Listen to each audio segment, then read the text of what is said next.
Assalamualaikum warahmatullahi wabarakatuh. Yang terhormat Bapak Rudi Santoso MH dan teman-teman yang saya hormati, kami dari kelompok 4 ingin mempresentasikan makalah kami yang berjudul Konstitusi dan Tata Perundang-undangan di Indonesia.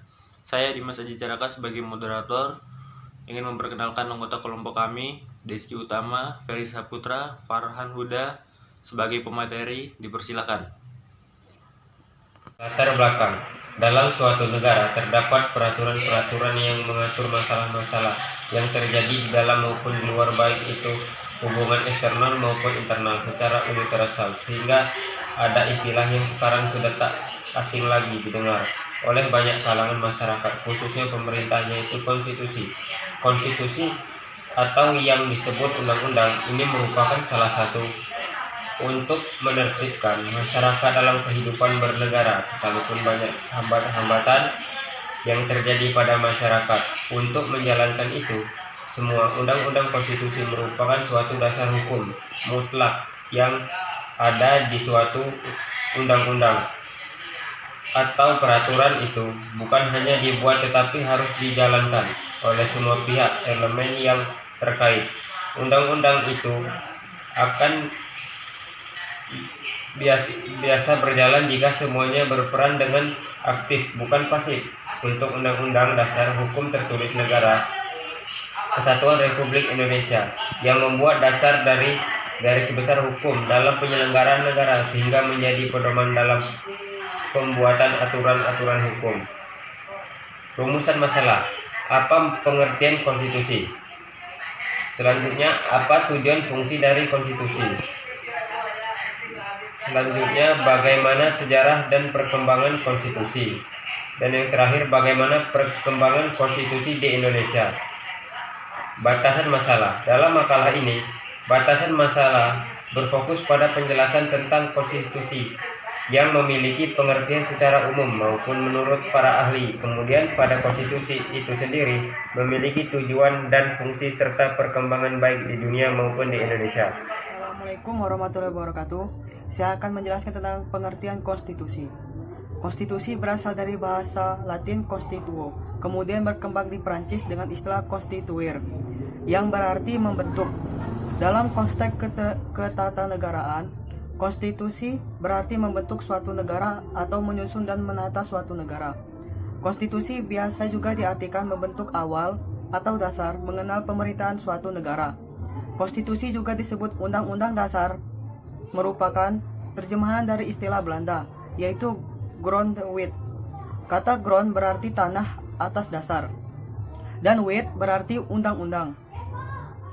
Pada masa Yunani kuno, sudah dikenal istilah konstitusi oleh Aristoteles dalam tulisannya, membedakan istilah politeia dan nomia. Politeia diartikan sebagai konstitusi dan nomia diartikan sebagai undang-undang. Di Jerman, istilah konstitusi dikenal dengan istilah Grundgesetz, yang juga berarti undang-undang dasar. Di Inggris, konstitusi dikenal dengan istilah Constitution, yang berarti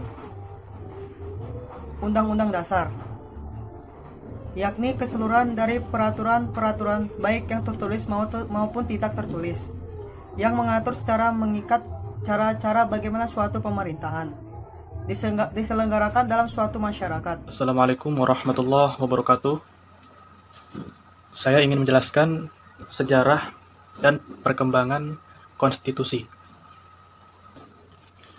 Sebenarnya, konstitusi berbeda dengan undang-undang dasar dikarenakan terjadi kekhilafan dalam pandangan mengenai konstitusi pada negara-negara modern, sehingga pengertian konstitusi itu kemudian disamakan dengan undang-undang dasar.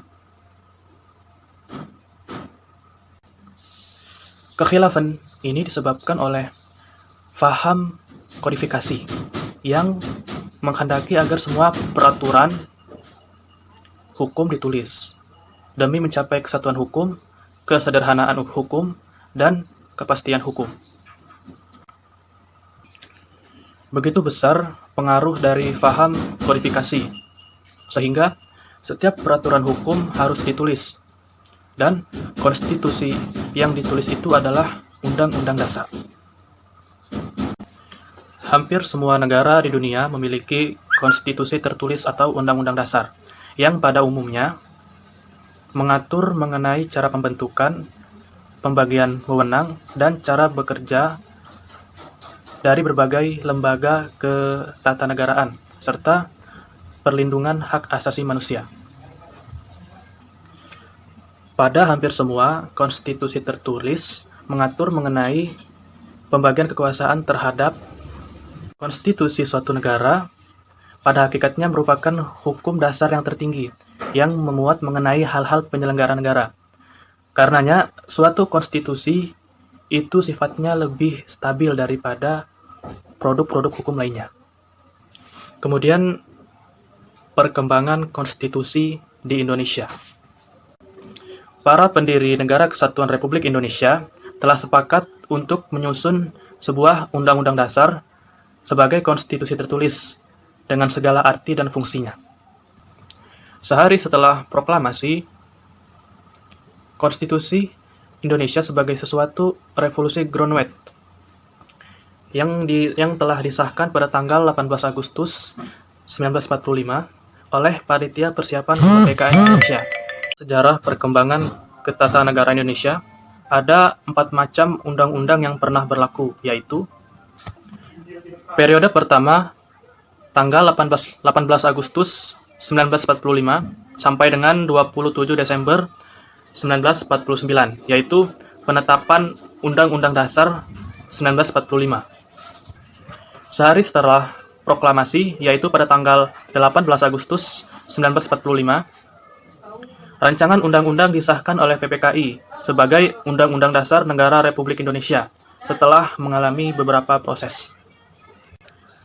Periode kedua pada tanggal 27 Desember 1949 sampai 17 Agustus 1950, yaitu penetapan Konstitusi Republik Indonesia Serikat. Perjalanan negara Republik Indonesia tidak luput dari ancaman dari pihak Belanda yang menginginkan kekuasaan di Indonesia. Akibatnya, Belanda mencoba untuk mendirikan negara-negara seperti negara Sumatera Timur, negara Indonesia Timur, negara Jawa Timur, dan lain sebagainya. Sejalan dengan usaha Belanda tersebut, maka terjadilah agresi Belanda I pada tahun 1947 dan agresi Belanda II pada tahun 1948. Hal ini mengakibatkan diadakannya KMB yang melahirkan Negara Republik Indonesia Serikat. Sehingga UUD yang seharusnya berlaku untuk seluruh negara Indonesia itu hanya berlaku untuk Negara Republik Indonesia Serikat saja. Periode ketiga pada tanggal 17 Agustus 1950 sampai 5 Juli 1959, yaitu penetapan Undang-Undang Dasar sementara.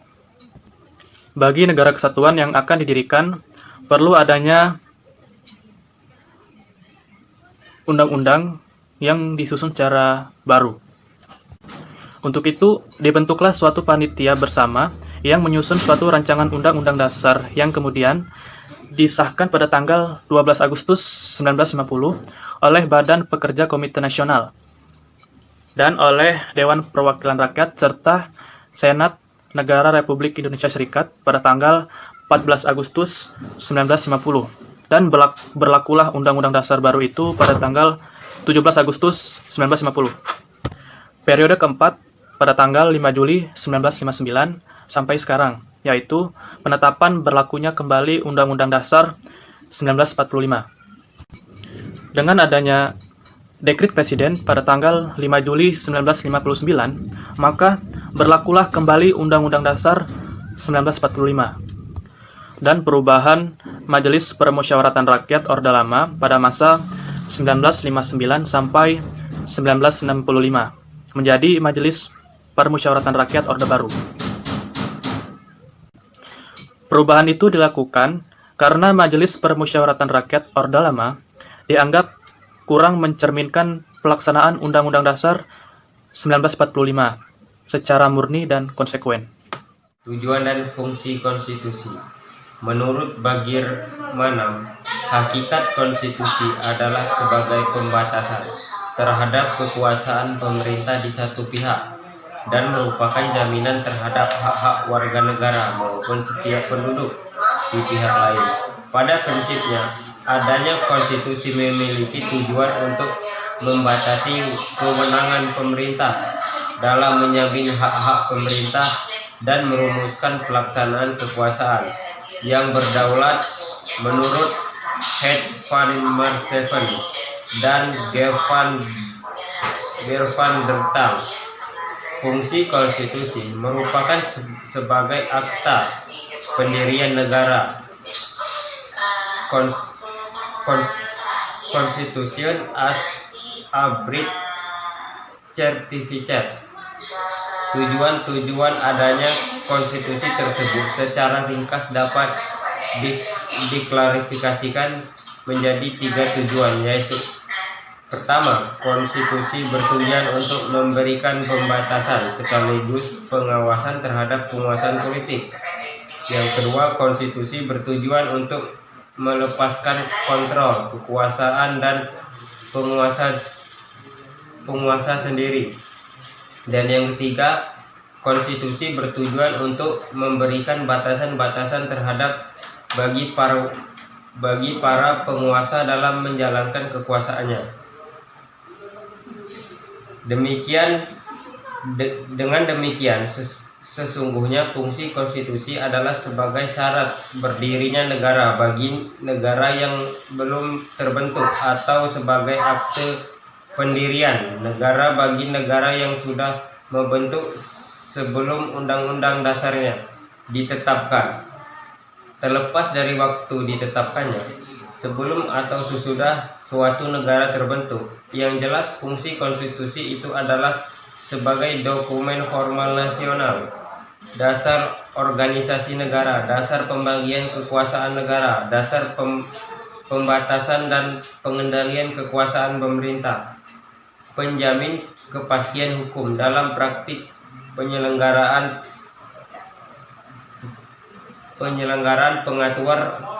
pengaturan lembaga-lembaga dan pengaturan pemerintah.